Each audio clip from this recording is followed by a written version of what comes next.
Avant de commencer à s'intéresser à la ventilation mécanique, il faut se poser la question des buts de celle-ci. Le premier but est bien évidemment d'apporter de l'oxygène aux patients. Le deuxième est d'éliminer le CO2 produit par l'activité métabolique. Le dernier but est de ne pas aggraver des lésions préexistantes et de ne pas générer de nouvelles lésions, en particulier à cause du barotraumatisme, du volotraumatisme et de l'atelectraumatisme. Nous reviendrons sur ces différentes notions durant ce cours. Pour pouvoir comprendre ce cours, il y a deux prérequis essentiels. Le premier, avoir déjà gonflé un ballon de baudruche. Le deuxième, avoir déjà aspiré un liquide dans une paille. Jusque-là, rien de bien compliqué. Pour commencer, nous allons revenir sur deux notions de physique assez simples mais essentielles. C'est la différence entre la pression élastique et la pression résistive. Bon, quand on parle de pression, il existe un grand nombre d'unités pour mesurer celle-ci. On peut en effet l'exprimer en centimètres d'eau, en bar, en pascal, en torr, en Schrember, en PSI, en millimètres de mercure ou en atmosphère. Par convention, en ventilation mécanique, on utilise le centimètre d'eau. On va commencer par s'intéresser à la pression élastique. C'est pour comprendre celle-ci qu'il est essentiel d'avoir déjà gonflé un ballon. La pression élastique, que l'on notera PE, est en fait la pression qui s'exerce sur les parois d'un ballon lorsque celui-ci est gonflé. La pression élastique est déterminée par deux paramètres principaux. Le premier, c'est le volume à l'intérieur du ballon. Il est évident que plus un ballon est gonflé, plus la pression qui s'exerce à l'intérieur est forte. On s'en rend compte quand on exerce une force identique sur les parois de différents ballons. Plus un ballon est gonflé, moins on arrive à déprimer sa surface. Le deuxième facteur, c'est la compliance du ballon. La compliance est une qualité propre au ballon qui va dépendre de sa structure. Pour comprendre, il suffit d'imaginer deux ballons différents. Un premier, que l'on appellera B1, qui a une paroi fine et très souple. Le deuxième, que l'on appellera B2 et qui a une paroi épaisse et rigide. Si je veux gonfler les deux ballons avec le même volume à l'intérieur, il va falloir souffler plus fort dans B2 que dans B1, c'est-à-dire que je vais devoir appliquer une plus grande pression à l'intérieur. Si je représente ça dans un schéma, avec en abscisse la pression et en ordonnée le volume, je vais pouvoir représenter la pression dans B1 et dans B2 pour un volume donné. Si je répète cette opération pour plusieurs volumes différents, je vais pouvoir tracer des droites qui représentent la relation pression-volume pour B1 et pour B2.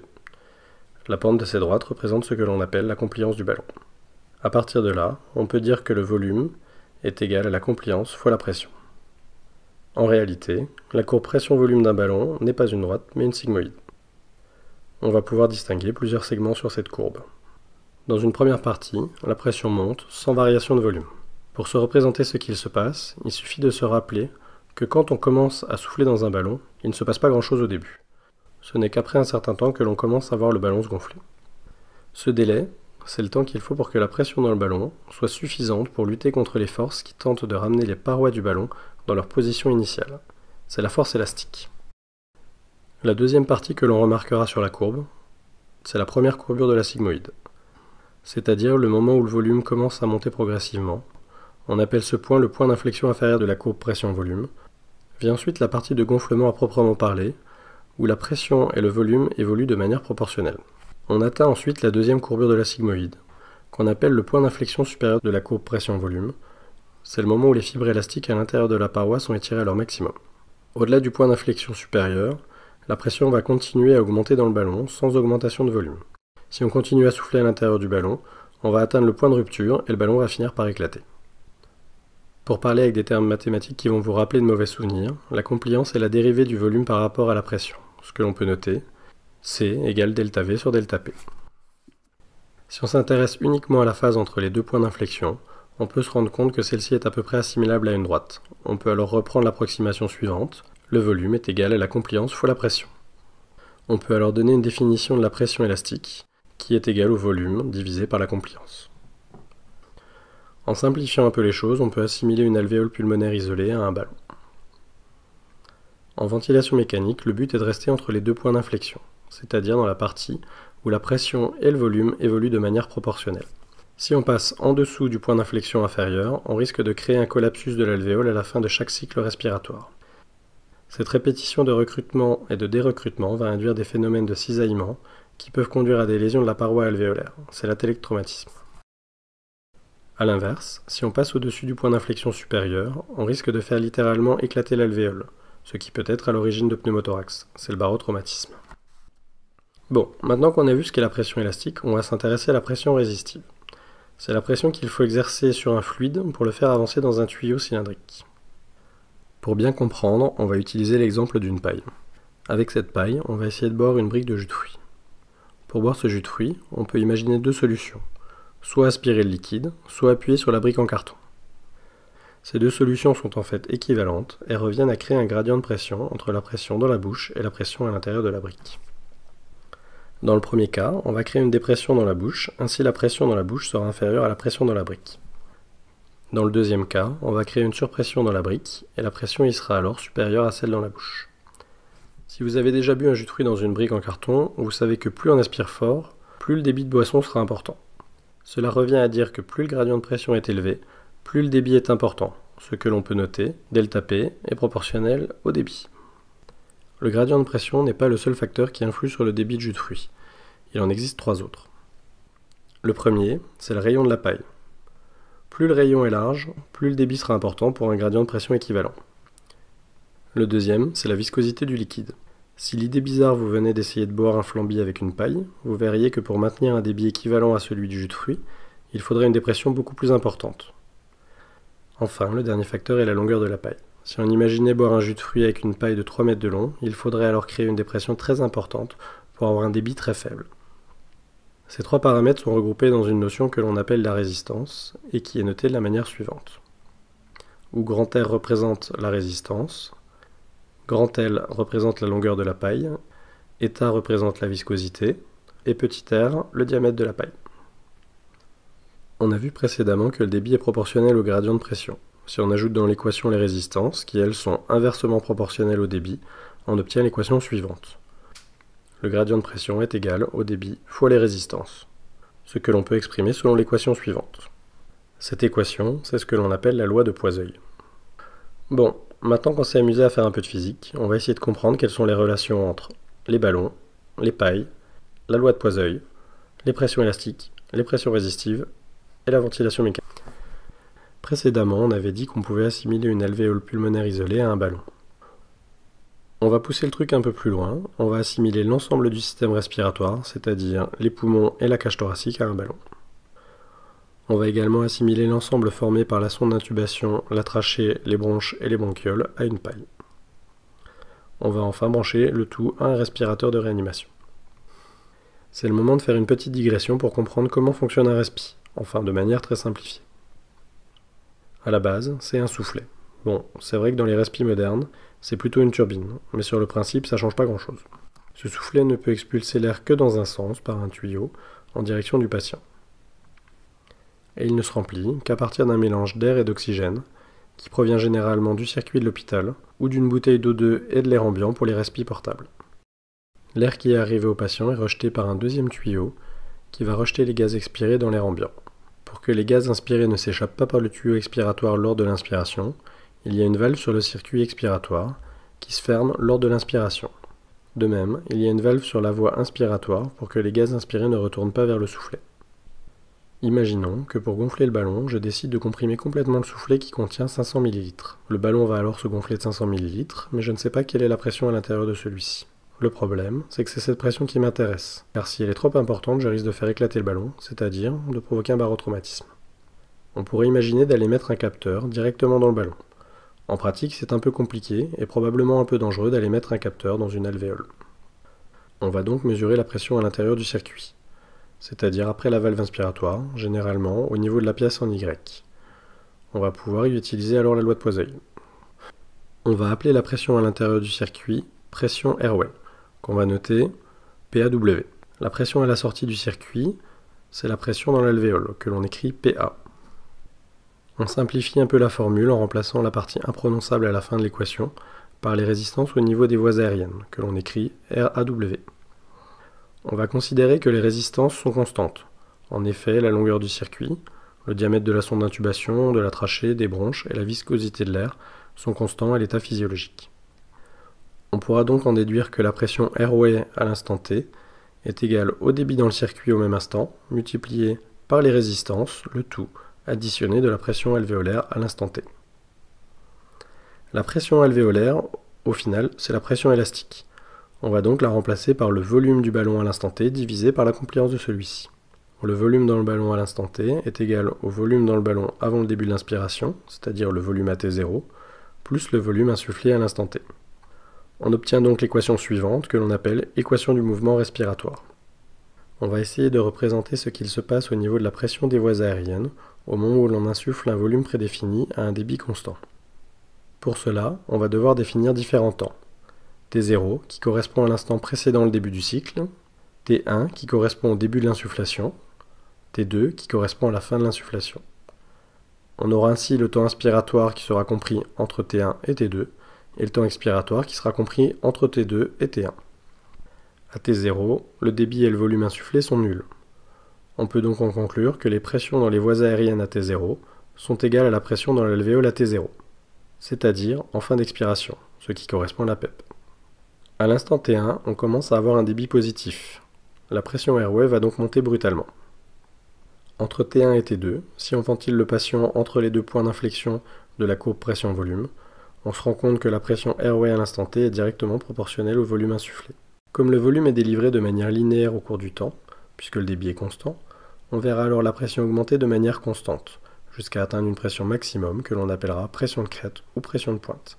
Si maintenant on arrête l'insufflation, comme le ballon est élastique, il va tendre à revenir à sa position initiale, en créant ainsi un débit en sens inverse, ce qui provoque une baisse de la pression jusqu'à ce que celle-ci revienne à la pression à T0. La courbe de décroissance de la pression est une courbe exponentielle qui est fonction de ce que l'on appelle la constante de temps, qui est le produit des résistances et de la compliance.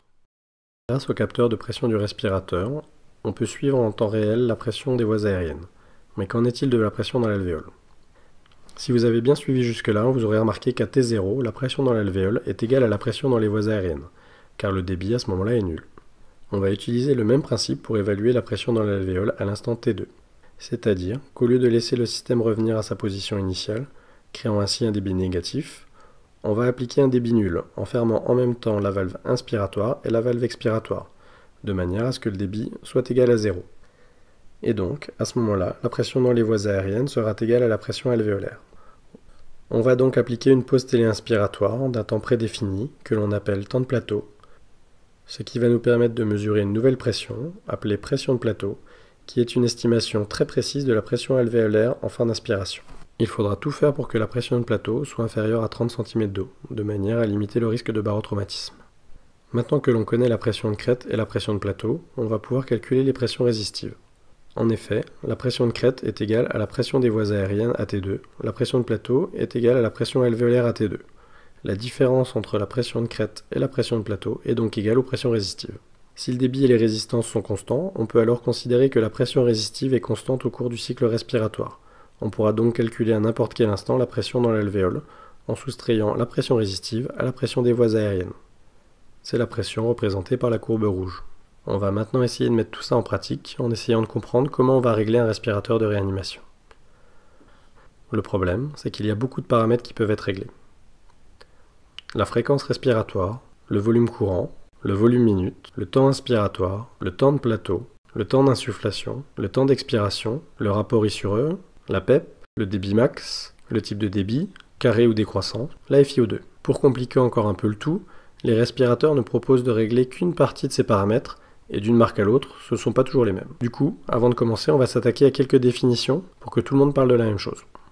La FiO2, c'est la fraction inspirée d'oxygène. Là, tout est dans le titre. La fréquence respiratoire, c'est le nombre de cycles par minute. De cette fréquence, on va donc déduire la durée d'un cycle respiratoire en divisant 60 par la fréquence respiratoire. Le volume courant. Là, ça devient un peu pervers, parce qu'on peut le noter VC ou VT selon les marques de respi. C'est le volume que l'on va insuffler à chaque cycle. Le volume minute, encore une fois, tout est dans le titre. Pour le calculer, il suffit de multiplier la fréquence respiratoire par le volume courant. C'est un paramètre extrêmement important, car c'est celui qui détermine la quantité de CO2 échangée. C'est donc un déterminant majeur de la PaCO2. Le débit max, c'est simplement le débit maximum atteint lors de l'inspiration. Il est exprimé en litres par minute. Sur certains respirateurs, on pourra choisir le type de débit, soit un débit constant, également appelé débit carré, soit un débit décroissant. Le débit est alors égal au débit max en début de cycle, puis décroît progressivement au cours de l'inspiration. L'intérêt du débit décroissant, c'est qu'il respecte plus la physiologie respiratoire. En effet, quand l'on respire en ventilation spontanée, Le débit est maximum en début de cycle et décroît progressivement au cours de l'inspiration. Le problème du débit décroissant, c'est que le temps d'insufflation est beaucoup plus long, ce qui risque de diminuer le temps expiratoire, mais on va reparler de ça tout de suite. Pour bien comprendre le temps inspiratoire, le temps de plateau, le temps d'insufflation, le temps expiratoire et le rapport I sur E, on va faire un schéma, ce sera beaucoup plus clair. Comme on l'a vu précédemment, la durée d'un cycle est déterminée par la fréquence respiratoire. Le temps d'insufflation est quant à lui déterminé par le volume courant et le débit. En effet, pour un volume courant donné, si l'on augmente le débit, le temps d'insufflation sera plus court, alors que si l'on diminue le débit, le temps d'insufflation sera plus long. Le temps de plateau est, comme on l'a déjà vu, le temps durant lequel on applique une pause télé-expiratoire. Le temps inspiratoire est défini par la somme du temps d'insufflation et du temps de plateau. Le temps expiratoire, c'est le reste. Maintenant, on pourra calculer le rapport I sur E, qui est le rapport entre le temps inspiratoire et le temps expiratoire. Ce rapport doit être au moins de 1 sur 2, c'est-à-dire que le temps expiratoire est 2 fois plus long que le temps consacré à l'inspiration, ce qui correspond à une respiration physiologique. Dans certaines situations pathologiques, ce rapport pourra être modifié, mais on en reparlera plus tard. Si l'on étudie bien tous les paramètres que l'on vient de voir, on peut se rendre compte qu'ils sont interdépendants. Par exemple, sur certains respirateurs, on va devoir régler la fréquence respiratoire, le volume courant, le débit et le temps de plateau. À partir du volume courant et du débit, on pourra retrouver le temps d'insufflation. Avec le temps d'insufflation et le temps de plateau, on va pouvoir calculer le temps inspiratoire. Enfin, en connaissant la fréquence respi et le temps inspiratoire, on peut calculer le rapport I sur E. Maintenant, d'autres respirateurs proposent de régler la fréquence respiratoire, le volume courant, le temps d'insufflation et le temps de plateau. À partir du volume courant et du temps d'insufflation, on va pouvoir calculer le débit. À partir du temps d'insufflation et du temps de plateau, on va pouvoir calculer le temps inspiratoire. Et on pourra donc retrouver le temps expiratoire et le rapport I sur E.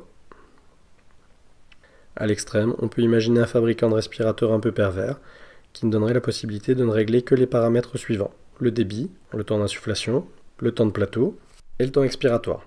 Il est alors possible de calculer l'ensemble des autres paramètres à partir de ces paramètres. Bon, il semble clair que ce serait très peu instinctif de régler ce respirateur. Le fait que tous ces paramètres soient interdépendants exige d'être très prudent lorsque l'on modifie un de ces paramètres, car il est très probable que l'on modifie d'autres paramètres sans s'en rendre compte. Par exemple, en découvrant une hypercapnie à la gazométrie, on décide d'augmenter la fréquence respiratoire. Si l'on ne modifie aucun autre paramètre, il y a de fortes chances que l'on modifie également le rapport I sur E, ce qui peut avoir des conséquences néfastes pour le patient. Il faut donc systématiquement vérifier l'ensemble des paramètres après avoir modifié l'un de ceux-ci. Après avoir vu les différents réglages possibles, on va maintenant essayer de voir comment régler un respirateur à la phase initiale et comment on choisit les différents réglages pour chaque paramètre. On va maintenant considérer un patient indemne de toute pathologie pulmonaire afin de voir la ventilation de base. En premier lieu, il faut choisir le mode ventilatoire. On ne va pas détailler tous les modes possibles, on va uniquement se concentrer sur la ventilation en volume contrôlé. On choisira un débit constant, ce qui à mon sens est plus adapté au moment où on débute une ventilation chez un patient. Juste pour que tout soit clair, un petit rappel sur les buts de la ventilation mécanique. Optimiser l'oxygénation, éliminer le CO2 et éviter d'aggraver des lésions pulmonaires. On va se baser sur ces objectifs pour régler notre respirateur. Concernant l'oxygénation, on ne va pas trop entrer dans les détails durant ce cours, mais il est évident que le principal paramètre sera le réglage de la FiO2, qu'il conviendra d'adapter à l'hématose du patient. On reviendra là-dessus dans un cours sur la ventilation adaptée aux différentes pathologies pulmonaires. Concernant l'élimination du CO2, le principal paramètre est le volume minute. C'est lui qui va nous intéresser le plus pour l'instant. On a vu précédemment que le volume minute est déterminé par la fréquence respiratoire et le volume courant. On va déjà s'intéresser au volume courant. On a déjà vu que pour prévenir le barotraumatisme, il fallait maintenir une pression de plateau inférieure à 30 cm d'eau. On pourrait alors imaginer qu'il est possible de monter le volume courant jusqu'à 30 cm d'eau sans pour autant générer ou aggraver des lésions pulmonaires. C'est que jusque-là on avait considéré le poumon et la cage thoracique comme assimilables à un ballon. C'est très pratique pour raisonner, mais c'est loin d'être vrai. Le poumon est en fait composé de 300 millions d'alvéoles qui se comportent chacune comme un ballon, qui a ses propres caractéristiques physiques et sa propre compliance. L'ensemble de ces alvéoles sont elles-mêmes contenues dans un système composé de la plèvre, de la paroi de la cage thoracique et du diaphragme. Ce système peut également être assimilé à un ballon qui a ses propres caractéristiques physiques et sa propre compliance. Si maintenant on représente sur un graphique les compliances de l'ensemble des structures respiratoires, il sera très difficile de trouver un seul point d'inflexion supérieur au niveau de la courbe pression-volume. Quand on regarde ce qui se passe dans un poumon au cours de la ventilation, on peut voir qu'il existe des alvéoles complètement collabées dans certaines zones du poumon, d'autres normalement ventilés et d'autres qui sont surdistendus. Ceci est particulièrement vrai en cas de pathologie pulmonaire et en particulier en cas de SDRA. Mais cela peut également se retrouver dans un poumon sain, le plus souvent selon un gradient antéro-postérieur chez le patient alité. Le principal problème va être lié aux alvéoles qui sont surdistendus. Ce sont ces alvéoles qui vont être touchées par le volotraumatisme. Celui-ci est caractérisé par une augmentation de la perméabilité de la membrane alvéolo-capillaire. Il va également induire l'apparition d'un œdème alvéolaire. On va également retrouver une accumulation de neutrophiles et de protéines au niveau du parenchyme pulmonaire, ainsi que des perturbations dans la production du surfactant. Du fait de la possibilité de volotraumatisme, il est recommandé de limiter le volume courant à des volumes inférieurs à 8 ml/kg, et ce, quelle que soit la pression de plateau. On peut être amené dans certaines pathologies, et en particulier dans le SDRA, à limiter le volume courant à 6 ml/kg. Juste une petite précision, le volume courant sera évidemment calculé en fonction du poids théorique du patient et non pas en fonction de son poids réel. Les poumons d'un patient de 130 kg pour 1,75 m font la même taille que ceux d'un patient qui fait 70 kg pour la même taille. Une fois que l'on a dit tout ça, on voit très bien que l'on a très peu de marge pour modifier le volume courant, et donc que quand on voudra modifier le volume minute, il faudra jouer principalement sur la fréquence respiratoire. Tout en sachant qu'il n'est pas conseillé d'augmenter celle-ci au-delà de 30 cycles par minute, en raison du risque de créer des lésions alvéolaires à cause des forces de cisaillement. Maintenant la question, c'est quel est le bon volume minute quand on débute la ventilation chez un patient. Il n'y a pas de secret, on fait un réglage du volume minute un peu au hasard, en tenant compte du métabolisme du patient. Il est évident qu'un patient septique à 40 degrés de température va produire beaucoup plus de CO2 qu'un patient en bonne santé normotherme. On tiendra également compte du gabarit du patient. Plus il est corpulent, plus il produira de CO2 à métabolisme égal. Enfin, on tiendra compte de la PaCO2 du patient avant le début de la ventilation mécanique. Tout en gardant à l'esprit qu'en corrigeant trop rapidement une hypercapnie, on risque de majorer la vasodilatation et donc d'aggraver un collapsus de reventilation. Au final, le seul moyen fiable pour adapter le volume minute, c'est de réévaluer la capnie en réalisant un gaz du sang après avoir attendu suffisamment pour que l'hématose s'équilibre, soit environ 15 à 30 minutes. Bon, on a au moins une vague idée du volume courant et de la fréquence respiratoire avec lesquelles on va démarrer. Mais il nous reste encore plein de paramètres à régler. Comme on l'a déjà vu, sur un respi, généralement, on a au minimum deux courbes qui apparaissent. La première, c'est la courbe de pression en fonction du temps. Celle-là, on l'a déjà vue. La deuxième, généralement, est une courbe de débit en fonction du temps. On va voir que cette courbe est également très importante. Elle est fortement corrélée au réglage d'un paramètre essentiel, le rapport I sur E. On a déjà vu précédemment que celui-ci doit être au moins à 1 sur 2 pour des réglages de base. On va maintenant voir pourquoi. Imaginons que l'on réduise le temps expiratoire en augmentant la fréquence respi. Le risque, c'est que le patient n'ait pas fini d'expirer lorsque l'on commence l'insufflation suivante. Il reste donc un volume à T0 qui est supérieur à celui du cycle précédent. Au fur et à mesure des cycles respiratoires, on va augmenter le volume intrathoracique et donc la distension des alvéoles. C'est ce que l'on appelle l'hyperinflation dynamique. Ce phénomène engendre des risques très importants de volotraumatisme, mais aussi de barotraumatisme. Le risque de l'hyperinflation dynamique est d'autant plus important que le patient a un frein expiratoire, comme ça peut être le cas dans l'asthme ou dans les pathologies de type BPCO. Chez ces patients, les résistances sont augmentées, avec du coup un allongement de la constante de temps. Dans ces cas particuliers, on peut être amené à allonger encore plus le temps expiratoire, jusqu'à obtenir des rapports I sur E à 1 sur 3 ou plus. Pour décrire ce phénomène, on parle aussi des fois d'autopep, mais on verra ça dans un cours sur la ventilation adaptée aux différentes pathologies pulmonaires. Après avoir initialement réglé le volume courant et la fréquence respiratoire, le paramètre essentiel à régler par la suite est donc le rapport I sur E, en se basant sur la courbe débitant et sur les antécédents du patient. On l'a vu précédemment, le rapport I sur E est un paramètre qui n'est pas réglé directement sur un certain nombre de respirateurs, mais qui est déduit des autres réglages.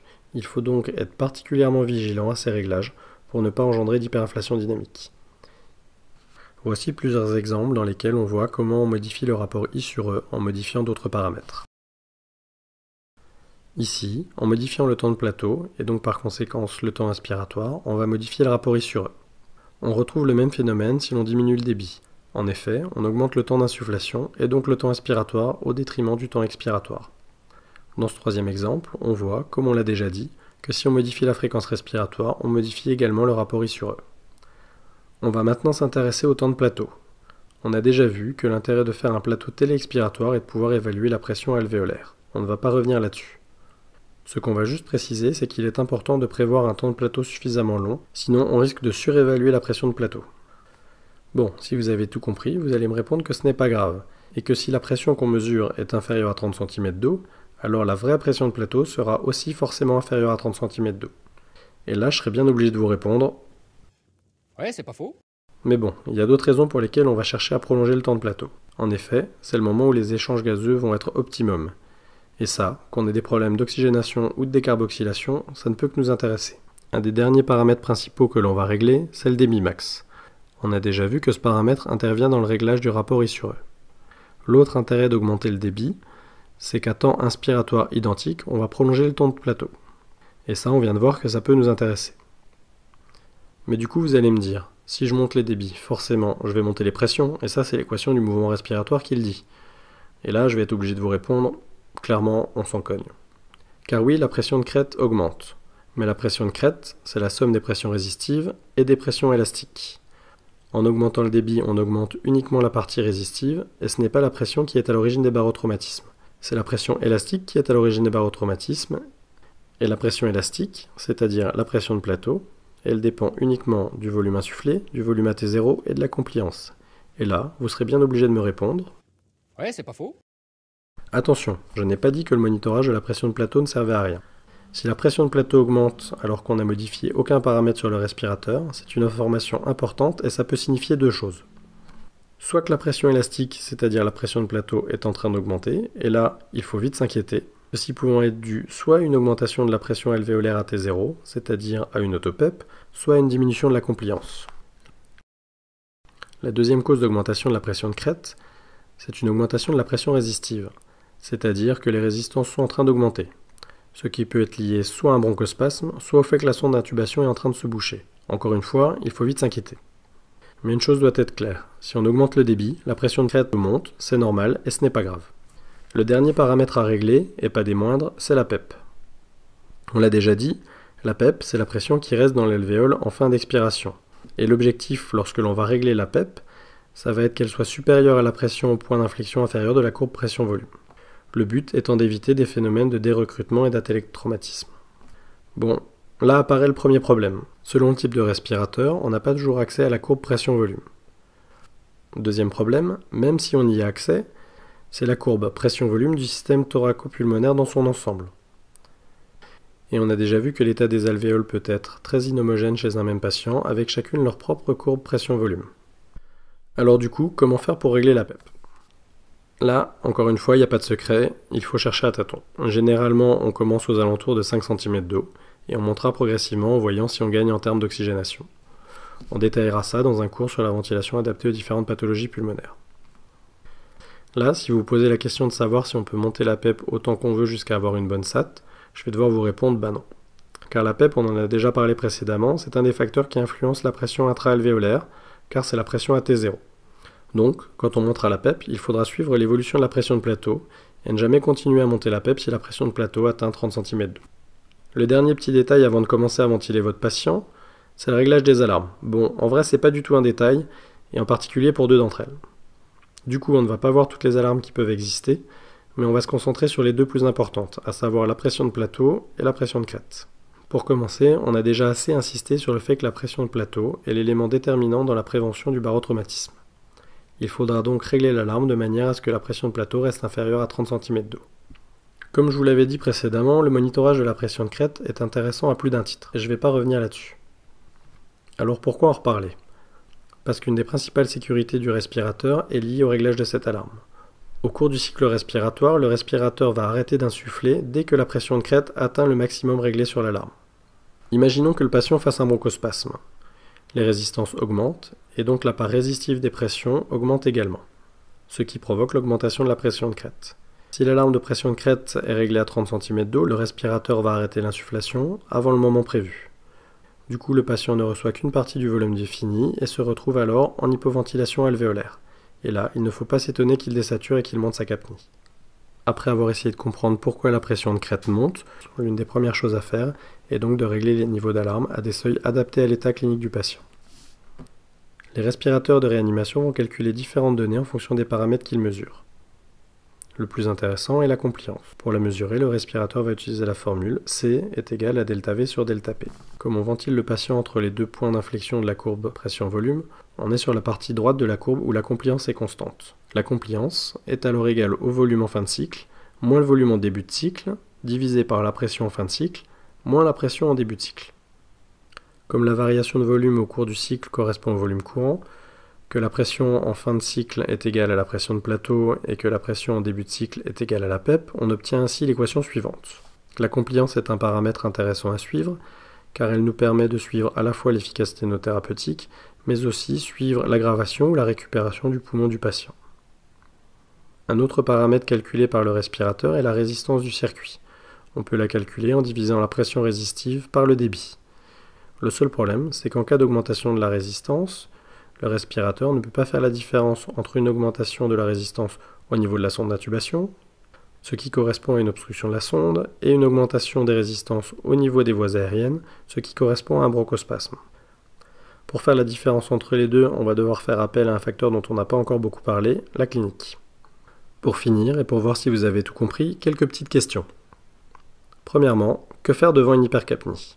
Baisser la FiO2, monter la fréquence respi, curariser le patient, monter le volume courant ou baisser la PEP.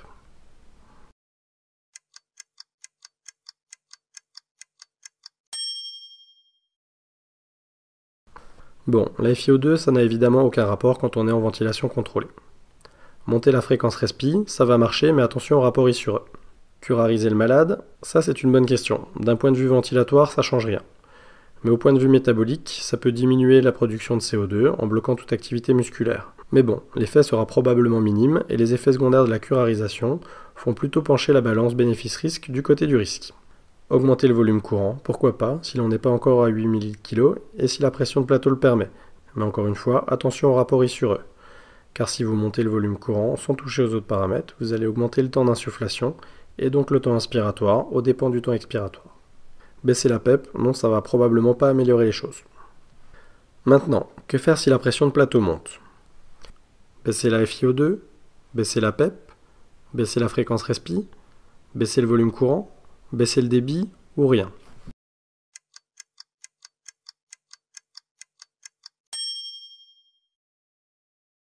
Baisser la FiO2, toujours pas de rapport. Baisser la PEP, ça me paraît plutôt bien. La fréquence respi n'a aucun rapport avec la pression de plateau, sauf en cas d'hyperinflation dynamique, donc attention à la courbe débitant. Baisser le volume courant, c'est évidemment une bonne solution, mais attention à la capnie. Baisser le débit n'aura aucun effet. Au contraire, on risque de diminuer le rapport I sur E, et donc potentiellement d'augmenter une hyperinflation dynamique. Rien, ça paraît pas être une super idée, mais ça dépend effectivement de la valeur de la pression de plateau. Dans tous les cas, il faudra essayer de comprendre pourquoi la pression de plateau monte et essayer de régler le respirateur. Enfin, que faire si la pression de crête monte? Baisser la PEP, ausculter le patient, aspirer le patient, curariser le patient ou monter l'alarme?